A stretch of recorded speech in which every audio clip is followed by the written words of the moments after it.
think one of the funniest things that has happened over the past year or so, due to this, obviously due to the Donald Trump election, is that a lot of people are finally getting interested in things like the law and the Constitution and the parameters of how much control and the FBI has and what their rights are, and the NSA and privacy and net neutrality and the emoluments clause and all those things. It's all fraud, unless, I mean, I guess people are learning finally, but if they're ever going to really process what they're learning, I haven't seen any sign yet. What happened today with the Jeff Sessions hearing was pure political theater, and I would, I'm gonna title this something like the Sessions hearing was about 2020, not 2017, or something to that degree, or 2024, whatever it is, because this was, I did watch, I believe the majority of it. I had to get called away from my station a couple times to deal with some stuff at work, but that's pretty nerdy, listening to congressional hearings at work. But I think the video that I saw, I believe 450 just on the stream that I was watching, and that was a stream by a fellow YouTuber who has a huge audience, but at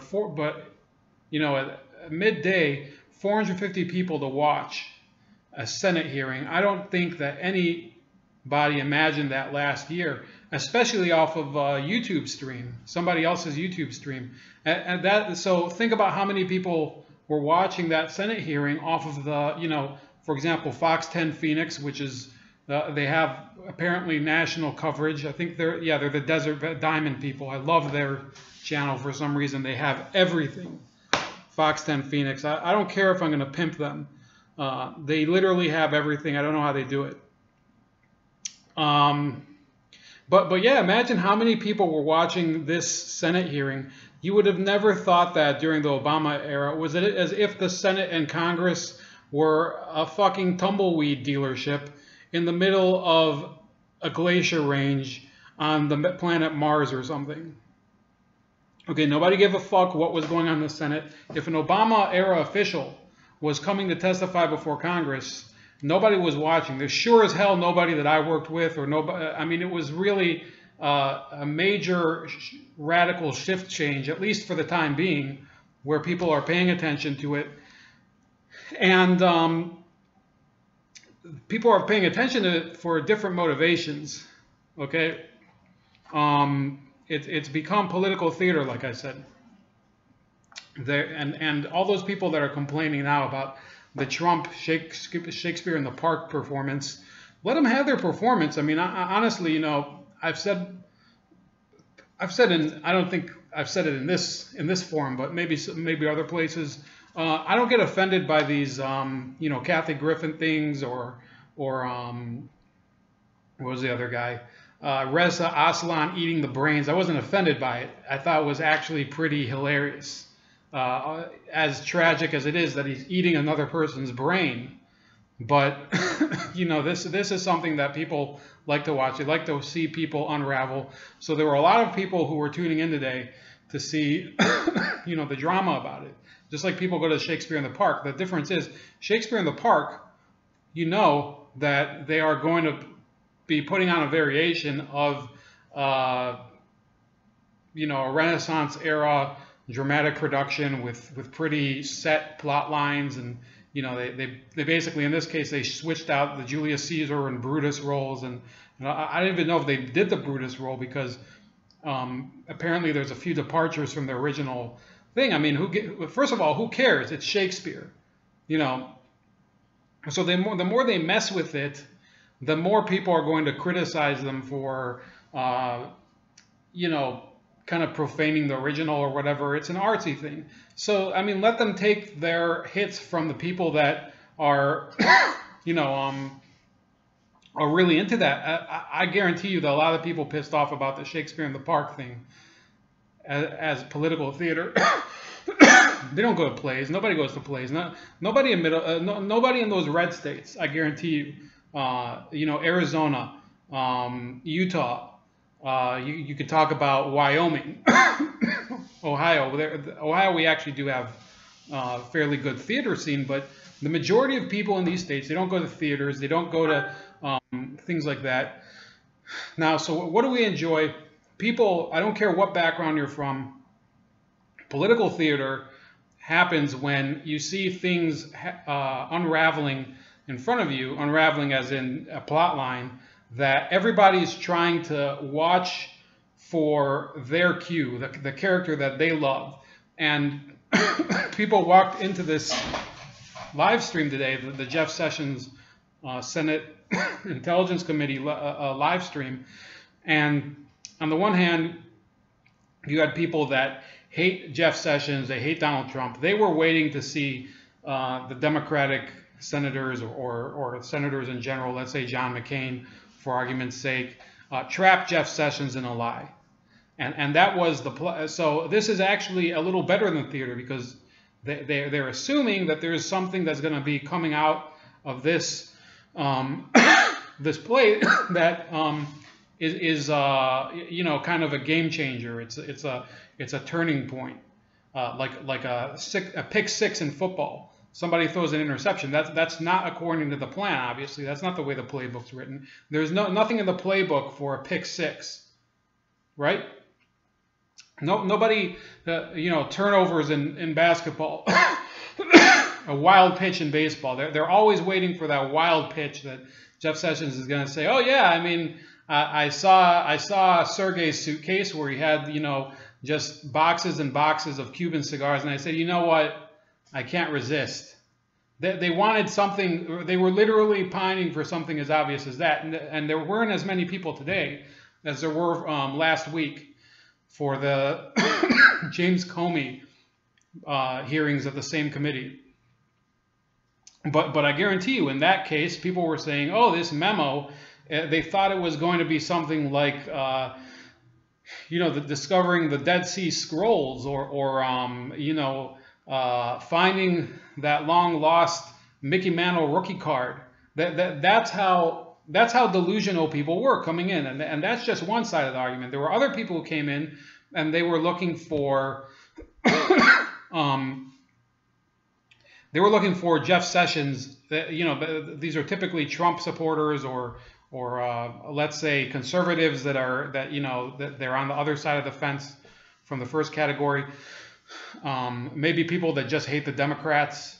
And I don't like using, you know, just blanket statements, because I think there's always in all these categories, there's a few people from a number of different motivations. Okay, I'm not like that congressman today. I think his name is Hakeem Jeffries from New York, who claimed that every single racist in America voted for Donald Trump. I can guarantee you that I know a few that voted for Hillary Clinton and Gary Johnson.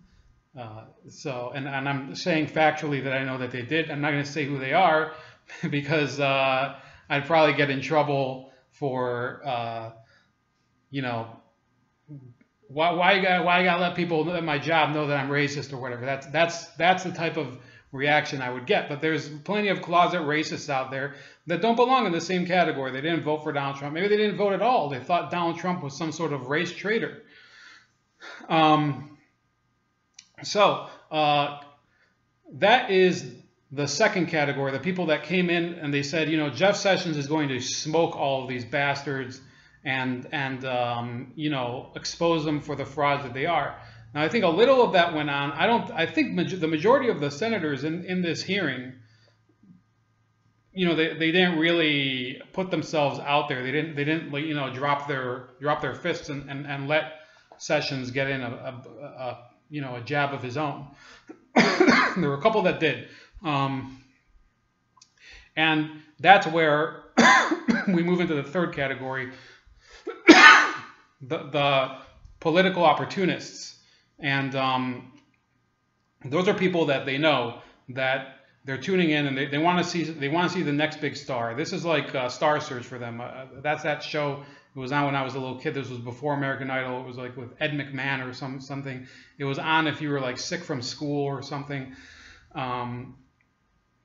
and somebody would come out and they would spin a hula hoop around their hips and or basically unhinge their jaw and swallow an oxygen tank or something, which probably gives them a career in something else. But we have an issue here where there are people in the Senate that they know that there's more than the normal amount of people that are watching this hearing. It's not one of these regular hearings where, they're going over the laws of, let's say, aquarium sealant or something. They know that there's more people coming into this stream, and they're saying, I want to see somebody really take it to this bastard Jeff Sessions, this racist redneck motherfucker. And they're just itching for it. And that's what happened today. There was the Kamala Harris was one example, most obvious one. I think another one was this Ron Wyden, a Bernie Sanders clown, who these two basically wasted their time. Now, that's from perspective of somebody like me that knows that this investigation is going to go nowhere. However, just like in the Benghazi hearings, where there were Republican House members that were, trying to line up pot shots at Hillary Clinton or one of her associates, and I think they succeeded in doing that. What many Democrats were looking for here is for these people to make some sort of symbolic, strike at the system. Even if it doesn't do anything, this would represent, that going at it for justice, that long jump at the Olympics, when you have that run up and then you take that leap and you go as far as you can, and that's what they consider courage. That symbolic gesture that you're attacking this person, even though realistically there is no chance of it doing anything. So let's watch the clip, and we're gonna break it down a little. We'll see how long it goes in terms of my analysis. But what I'm trying to say here is that we have to see what's going on here, what these people are talking about, for what their intentions are, not for what's actually being said necessarily. Because let's face it, realistically, this investigation is not going to accomplish anything. It's almost it's like a drug front. It's like I had a friend who used to go to college in Washington Heights in New York, and there was a phone card store across the street from the college. But if you walked in there, they're like, we don't have any phone cards. Get the fuck out of here. Now, if you came in there looking for, cocaine or something, if you went in there looking for meth, then they would have something. But they had a phone card store, right? And it's a front. So this Senate hearing is a front for people trying to promote their careers and to try to stifle the progressive agenda, not even the conservative agenda. They're trying to stifle the progressive agenda because they want to keep their thumb on the base of their party without actually conceding to them any of the real idea points that they have as progressives. So stay tuned, and we'll talk to you in a second after this video. Several times this afternoon, prefaced your responses by saying, to the best of your recollection. Just on the first page of your 3 pages of written testimony, you wrote, "Nor do I recall, do not have recollection, do not remember it." So my question is, for any of your testimony today, did you refresh your memory with any written documents, be they your calendar, written correspondence, emails, notes of any sort? I attempted to refresh my recollection, but so much of this is in a wholesale campaign of extraordinary nature. So, setting the scene, that's obviously Jeff Sessions in front of you on the screen. The lady addressing him is Senator Kamala Harris from California.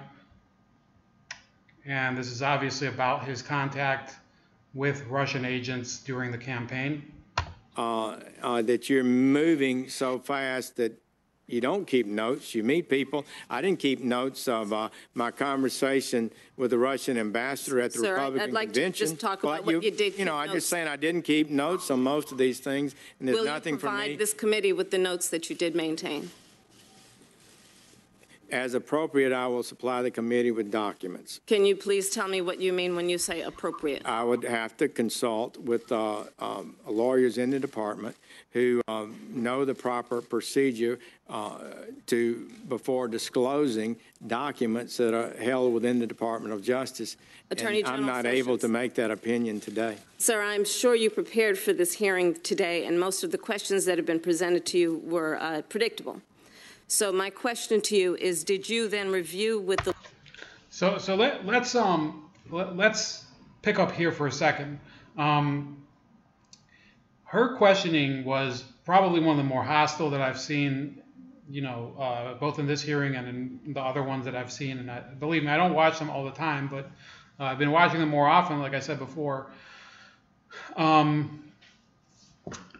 her line of questioning implies is you know, just open hostility. And this person is the Attorney General of the United States. He's obligated to conform to not just the United States laws, but also certain rules that are, you know, Justice Department procedure, protocol, and you know, guidelines, whatever you want to say.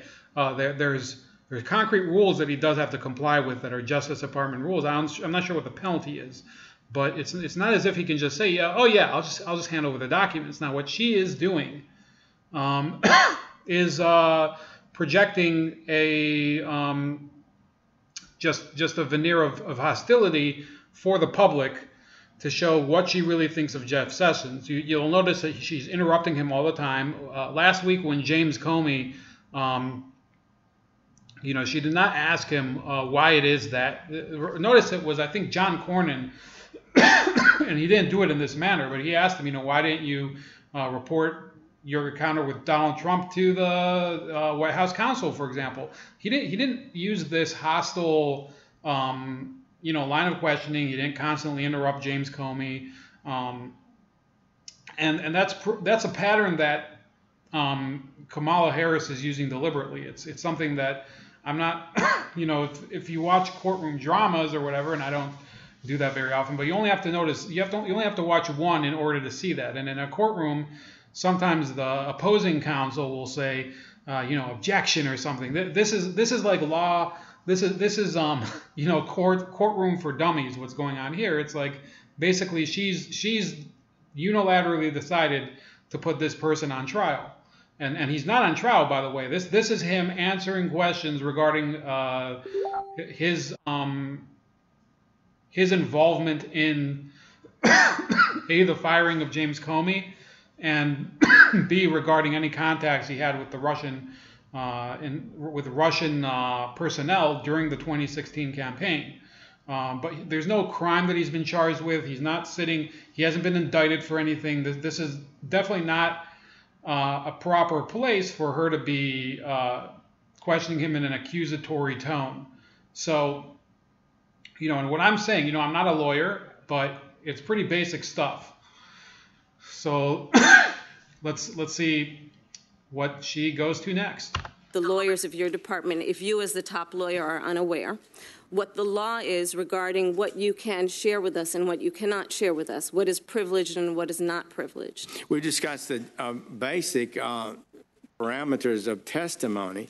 I frankly have not discussed documentary disclosure rules. Will you make a commitment to this committee that you will share any written correspondence, be they your calendars, records, notes?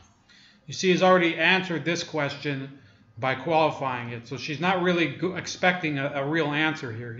This is going to go around in circles. Emails or anything that has been reduced at any point in time in writing to this committee where legally you actually have an obligation to do so. I'll commit to reviewing the rules of the department, and as and when that issue is raised, to respond appropriately. Did you have any communications with Russian officials for any reason during the campaign that have not been disclosed in public or to this committee? I don't recall it, but I have to tell you, I cannot testify to what was said as we were standing at the Republican convention before the podium where I spoke. My question is only as it don't have relates the to your detailed knowledge. memory of that. Okay, as it I'm relates honest to your with you. knowledge. The Did best you of have my- any communication with any Russian businessmen or any Russian nationals? I don't believe I had any conversation with Russian businessmen or Russian nationals. Are you aware? See, this is another thing. I mean, you can understand this directly from the way that they're interacting. She's interrupting him even before, even if she allows him to finish his answer. She interrupts him during the answer. So this is, and after, we get through this, we're gonna discuss some of the implications of it. Although a lot of people were at the convention, it's conceivable that somebody Sir, came I up to have me. just a few. Well, you let me qualify it. If I don't qualify it, you'll accuse me of lying. So I need to be correct as best I can. I do want you to be and honest. I'm not able to be rushed this fast. It makes me nervous. Are you aware of any? So what he's saying there is actually true. What they said last year when he was, or it was actually this year, he was in his confirmation hearings, and he claimed that that he'd had no meetings in the context of the campaign with Russian agents, and they said, "Oh wait, but we have this meeting that you went to. It was a public meeting where a number of ambassadors were at, and he actually met the Russian ambassador, but there were a number of other people there. So they considered they called that a lie. There was another meeting that he had in the Senate, which is part of his, senators meet with ambassadors of foreign governments all the time. You should probably know that, Kamala Harris, because you're probably meeting with ambassadors all the time from, let's say, Qatar or Saudi Arabia or Egypt or France, whatever the hell it is. That's part of your job. So they started saying, "Oh, well, he didn't talk about that," and he's like, "I thought we were talking about my job as a campaign surrogate for Donald Trump, not my job as a U.S. Senator for Alabama." Communications with other Trump campaign officials and associates that they had with Russian officials or any Russian nationals? I don't recall that. And are you aware of this moment? Are you aware of any communications with any Trump officials, or did you have any communications with any officials about Russia or Russian interests in the United States before January 20th? No, I may have had some conversations, and I think I did, with the general strategic concept of the possibility of whether or not Russia and the United States could get on a more harmonious relationship and move off the hostility. The Soviet Union did, in fact, collapse. It's really a tragic strategic event that we're not able to get along better. So here he's actually answering her question. He's talking about what the meeting was about, and and what the conversation is about. She's not really interested because this is a woman who's on a headhunt, and he's not giving her what she wants. And to be honest with you, I don't think she's really. It's almost like she's going on a hunting expedition just to sit among the flowers. She's not expecting to land any big game. That's what I'm trying to say. And Jeff Sessions is. He's at the committee. He has his story straight. Okay, I'm not trying to say that he's some sort of benevolent grandpa or something like some idiots.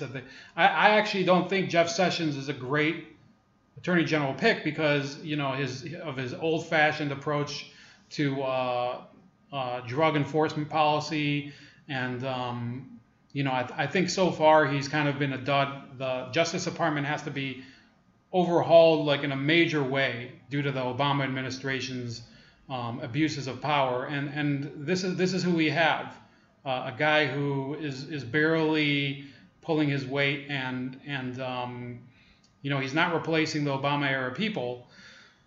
So, but in the context of this committee, it's not like it's hard for him to put together what's been going on as far as his story with Russia, and all he has to do is he doesn't have to prove that he didn't cooperate with Russia. He just has to make sure that they can't prove that he did. And it's fairly easy for him to do that, because if they have not revealed any real ties between him and Russia up until now, then where are they expecting to get more proof? The Russians are being asked all the time about it, and they're not giving any more information. And the committee hasn't discovered any more information. Before being sworn in as Attorney General, how did you typically communicate with then candidate or President-elect Trump? Would you repeat that? Before you were sworn in as Attorney General, how did you typically communicate with then candidate or President-elect Trump? I did not submit memoranda. I did not make formal presentations. Did you ever communicate with him in writing? I don't believe so. And you referred to a longstanding DOJ policy. Can you tell us what policy it is you're talking about? Well, I think most cabinet people, as the witnesses you had before you earlier, those individuals declined to comment because we're all about conversations with the president. Sir, I'm just asking you about the DOJ policy you referred to. Policy that goes beyond just the Attorney General. Is that policy in writing somewhere? I think so. So did you not consult it before you came before this committee, knowing we would ask you questions about it? Well, we talked about it. The policy is based... Did you ask that it would be shown to you? The policy is based on the principle that the president... Sir, I'm not asking about the principle. I'm asking when you... Well, So she wants an answer, but she wants him to squirm, okay? And what she's doing here is really... What are we getting at here? This is something that's not strange to them, okay? Eric Holder did not even appear before Congress. He just blew off the subpoena, and he was held in contempt of Congress. And he was the Attorney General for 4 years, and nothing happened to him. So what Sessions is doing here is the equivalent of what a lot of the other people that have appeared before the Senate so far have been saying. You have Secretary Clinton also used to testify using the same ideas that, her conversations with Barack Obama were part of classified or no, confidential. Confidentiality is more the implication that a conversation between two people is not necessarily, especially the President of the United States, the confidentiality of a conversation between the President and one of his cabinet members is not open to the inquiries of just anybody, even Congress, and that it cannot be aired openly. In some cases, they can, make a different session or discuss it in private and things like that. But it's up to the cabinet member to decide what the parameters of this are. Now imagine if this had not been true. Congress would have been able to, for example, demand that Bobby Kennedy reveal all of his brother's affairs in the White House. Okay, it would have been as simple as that. They would say, well, you talked to JFK about who he was banging, and we know that you were banging some of the same, women. So, give us the dirt. If hypothetically something like that had happened, that there was a hearing about JFK, banging mistresses in the White House, then Bobby Kennedy would have been required to testify, unless there would have been some special rule for him being the brother of the president, a relative or whatever.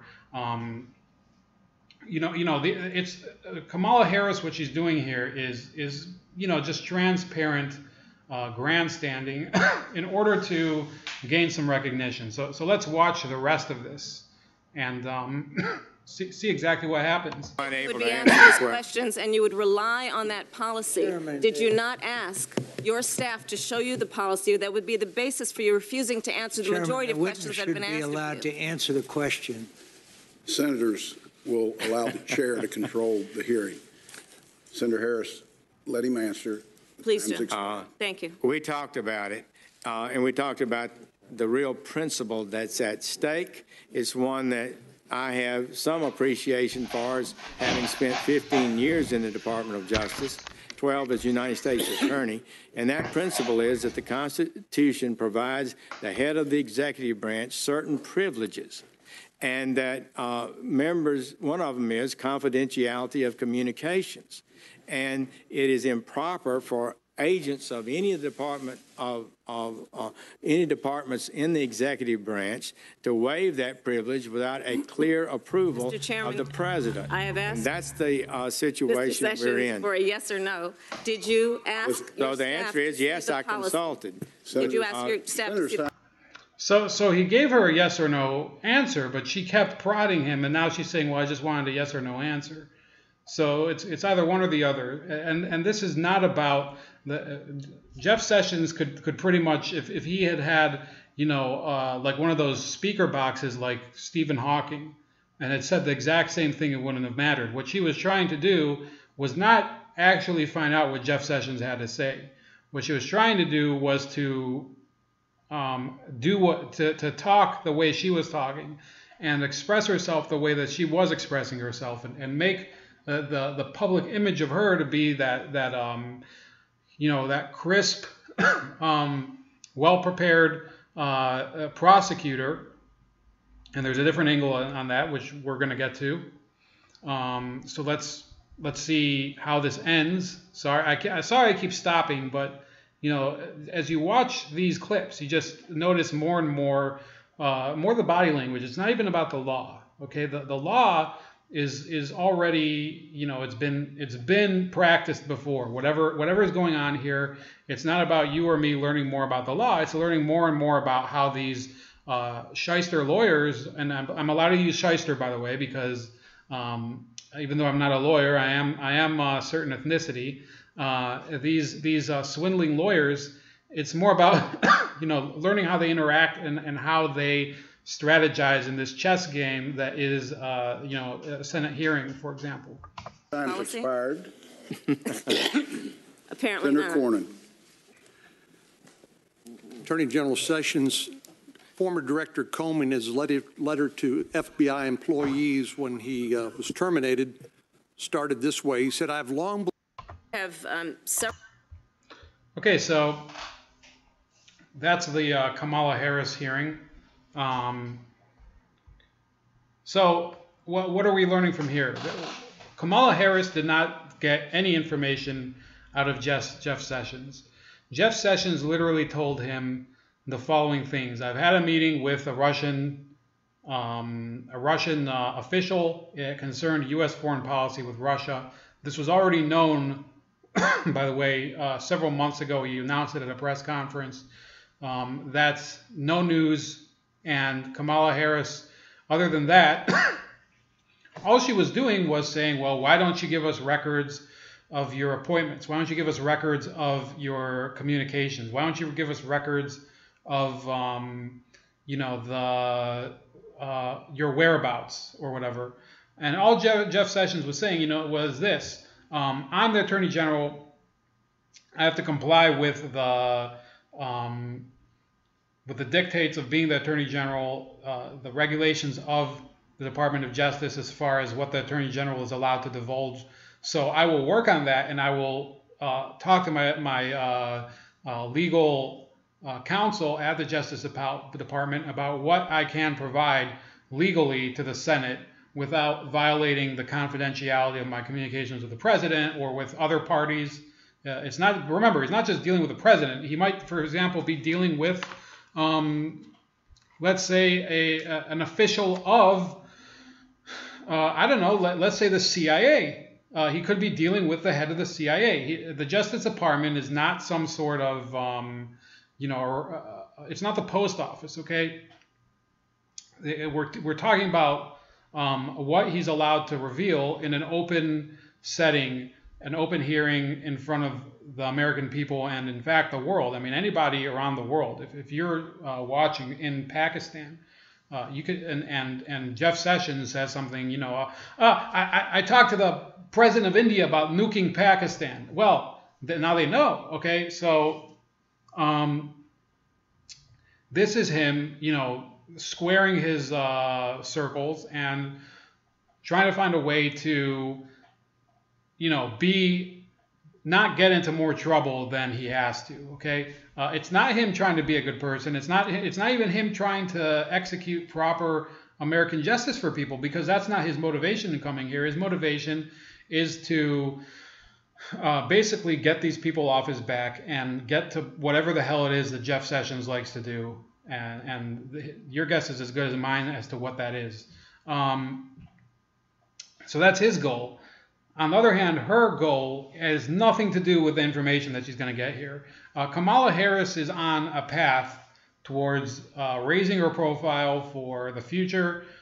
She was elected just last year as the new senator from California. Before that, she was attorney general. And she is the vanguard of the Democratic corporate left in terms of she's the Obama-crat vanguard. And there's other people that could possibly compete for that designation. You could have, for example, Valerie Jarrett, who's Obama's chess master, chief advisor. You could have people, there's Ben Rhodes' snake, who was his deputy national security advisor. Let's not forget that in a certain way they're probably not going to run for office, but Loretta Lynch and Eric Holder, they are definitely part of his apparatus. The Obama-crat machine is emerging now, and there's going to be more and more competition between his political machine and the Clinton political machine, and it's going to be very interesting. I'm not sure exactly what will happen,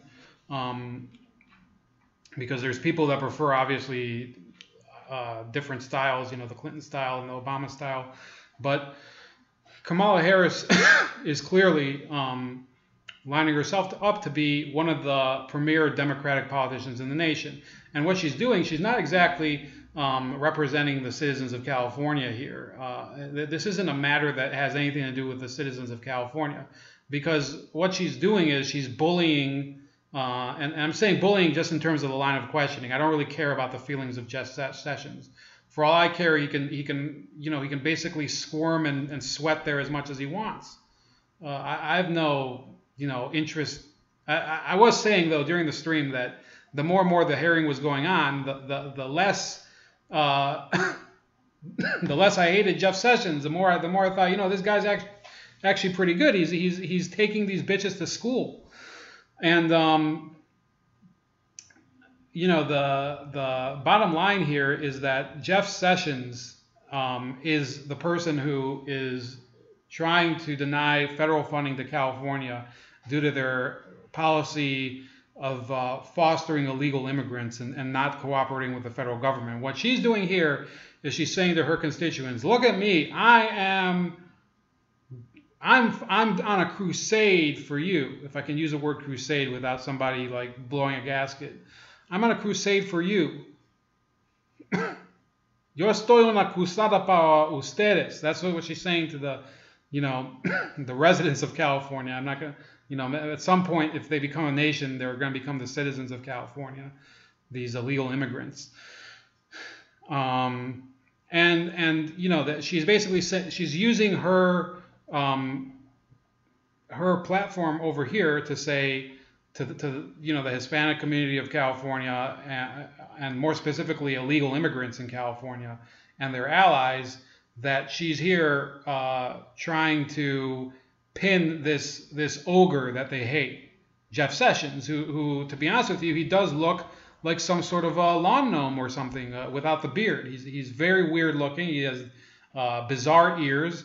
He's from Alabama. He's a Southerner. This is something that they've been using against him since he's been nominated. They've been using the fact that he's a Southern white man over the age of 60 to cast him as some sort of racial, hate monger or something. There's very little evidence of that. There's in fact, I don't really the majority of real problems with Jeff Sessions have more to do with his prosecutorial choices. He wants to enforce the drug laws much harder, and he wants to do minimum mandatory sentencing. Instead of focusing on ways to reform the criminal justice system, he's going back to ideas that, to be honest with you, I really don't think that they're going to get anywhere. I'm more on the Rand Paul side of the spectrum on this. But basically, Kamala Harris is saying, you know, hey, America, 2020, remember this hearing. 2020, remember who told Jeff Sessions to do his fucking homework. And that's the purpose of this hearing today. And the other members of the hearing, you know, this has gone on long enough. There's other people who did, you know, fairly well. There was a senator from Rhode Island named Jack Reed who did, you know, very restrained. Well, you know, restrained, I don't know if that's a word, but he did a very well-prepared questioning and cross-examination of Sessions without doing this type of confrontational showcase. There are other senators, I think, you know, I'm looking at the lineup there, but Tom Cotton, for example, on the Republican side, did a fairly good one that was talking about leaks and other issues that are important to the department. So I think that on Cotton's side, you know, he was also trying to say, you know, look at me, I'm the one here trying to really talk about what's important for the Department of Justice, or what's important for, you know, what can we really get out of this fruitless investigation, instead of just focusing on Russian connection to the Trump campaign that nobody's really nailed down. None of these things are criminal offenses that have happened, that have been established to have happened, that have been admitted, that have been revealed to the general public. So, you know, if you watch a video, this is from Fox 10 Phoenix in beautiful the desert diamond Fox 10 Phoenix. You know, sorry, I had to do that. You can watch this clip, and you can watch the clips of the other senators. There's a clear difference in what the other senators were trying. John Cornyn, for example, I think he's the oldest member of the committee. He had, you know, a normal conversation with Sessions where he was asking him questions and whatever. Dianne Feinstein of California had, in my opinion, at least, a normal conversation with him. Even John McCain, compared to, you know, aside from the fact that he was just spouting off about fucking Bashar Assad and whatever, as if, you know, if you want to talk about Bashar Assad every fucking day, then why don't you go work for Bashar al-Assad? But other than that, you know, even McCain's McCain's line of questioning was a more normal and you know, on point questioning of Jeff Sessions. Kamala Harris is in there to make a racial confrontation with Jeff Sessions. She knows that she has credibility as the only black female senator in the U.S. Senate.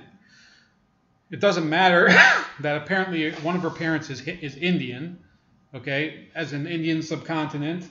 And it's not as if she grew up in a broken home or anything. She's probably made, you know, had a better upbringing than either me or any of the other losers that are watching this, you know, YouTube webcast. Okay, the whole thing is symbolism. It's typical of what the Democrats do. Notice that they, like I said, okay, remember, this is the takeaway. We're going to finish off in 2 minutes, I promise. The takeaway is this.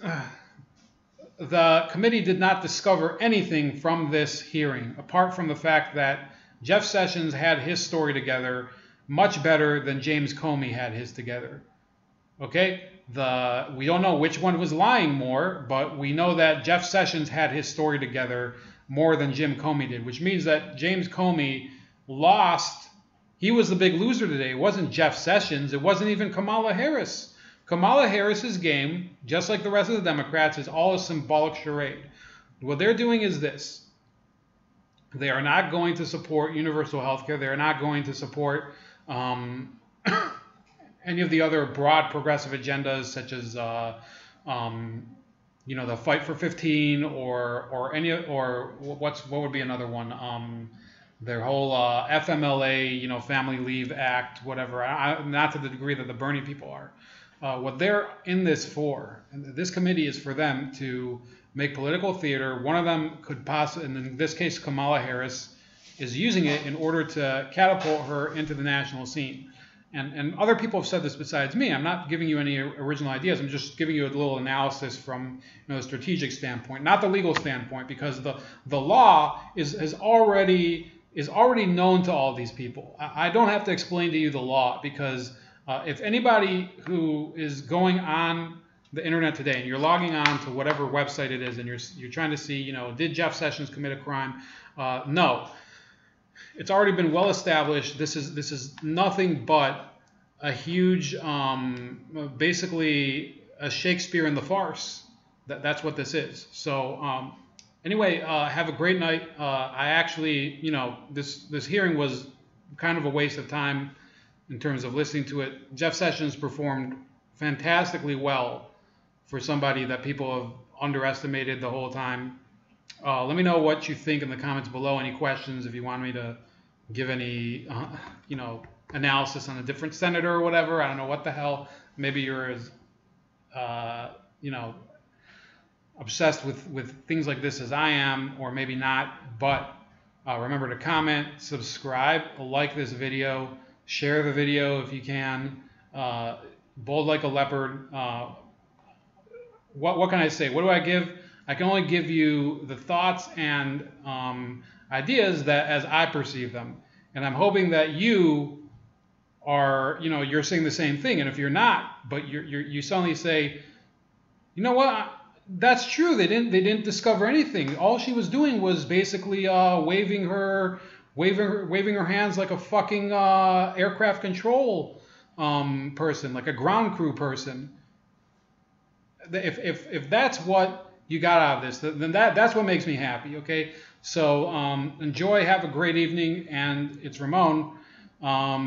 Once again, political theater at the U.S. Senate.